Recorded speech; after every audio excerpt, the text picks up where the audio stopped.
निसर्गाच्या सानिध्यात फिरायला सर्वांनाच आवडतं, तसंच एक ठिकाण म्हणजे आनंदमाळा व कृषी पर्यटन केंद्र. हिंजवडी पासून काही किलोमीटरच्या अंतरावर दूर असलेलं हे ठिकाण म्हणजे दारुंबे.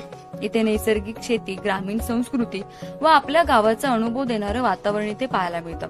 10 एकरवरील विस्तीर्ण नैसर्गिक शेती, त्यासाठी आवश्यक असणारी जैवविविधता, फुलं, उद्यान, बोटनिकल गार्डन, नैसर्गिक देवराई, खास लहान मुलांकरिता बनवलेली शेतीची लहान मॉडेल्स इथे पाहायला मिळतात. नैसर्गिक शेतीसाठी आवश्यक असणारी परिसंस्था देखील इथे बघायला मिळते. तरी परिसंस्था तयार करणारे समीर वाघोले यांच्याकडून याविषयीची अधिक माहिती आपण जाणून घेऊया. शिक्षणाने engineer, born and brought up 2160 Sadashiv Peth, Pune 30. माझी 18 वर्ष ह्या शहरातील मल्टीनॅशनल कंपनीमध्ये सर्व्हिस झाली आणि आता नोकरीत राजीनामा देऊन पूर्णवेळ शेती आणि कृषी पर्यटन या व्यवसायात उतरलेलो आहे. तर पुण्यापासून जवळच 30 किलोमीटर अंतरावर मावळ तालुक्यातील दारुंबे या गावी आमचा हा आनंदमाळा वसलेला आहे. या आनंदमाळ्यामध्ये गेली 7 वर्ष आम्ही नैसर्गिक पद्धतीने शेती करतो. ह्यामध्ये नैसर्गिक शेतीला आवश्यक असणारी इकॉलॉजी म्हणजे नैसर्गिक शेतीची परिसंस्था इथे आपण गेले 7 वर्ष उभारतो आहे. यामध्ये 16 प्रकारचे बांबू, 6 प्रकारच्या तुळशी, वेगवेगळ्या प्रकारची फुलझाडं, वृक्ष, देशी वृक्ष, मधमाशांकरता आवडणारी झुडपं, पक्ष्यांना आवडणारी झाडं आणि जमिनीच्या सुपीकतेकरता आवश्यक असणारी वेगवेगळ्या प्रकारची वृक्षांची लागवड इथे आपण केलेली आहे.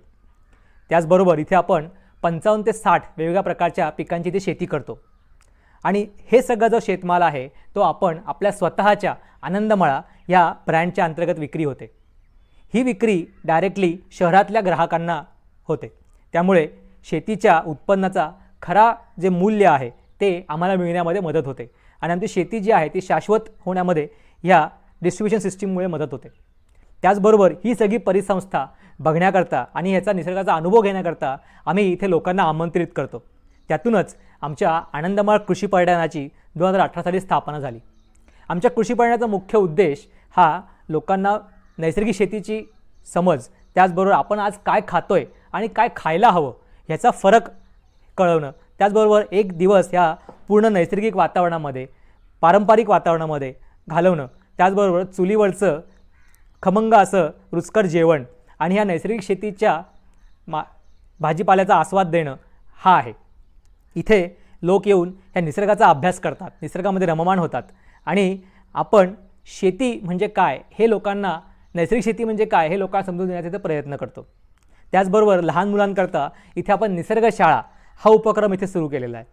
ह्या अंतर्गत लहान मुलांची इथे वर्षभर शिबिरं होत असतात, शाळांच्या फील्ड ट्रिप्स होत असतात.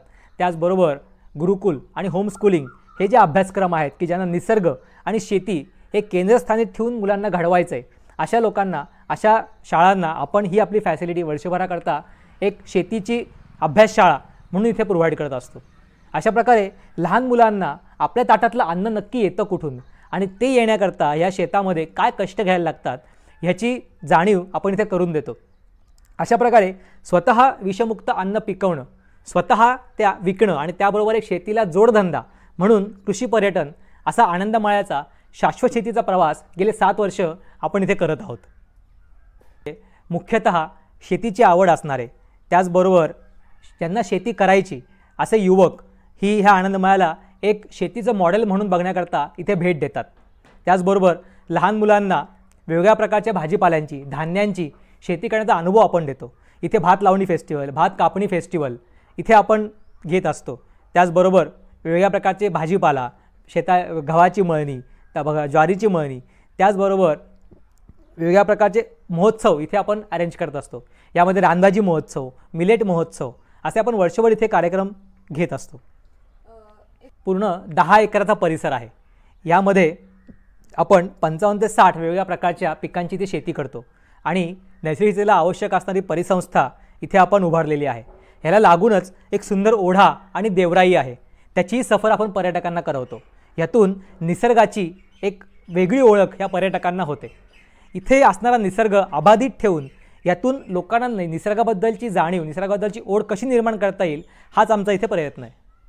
ज्यांना शेतीची आवड आहे व निसर्गाचा एक वेगळा अनुभव घ्यायचा त्यांच्यासाठी उत्तम ठिकाण. या ठिकाणाला गेल्यानंतर तुम्ही एक वेगळा अनुभव नक्कीच घेऊ शकता. प्राची केदारी, लोकल 18 पुणे.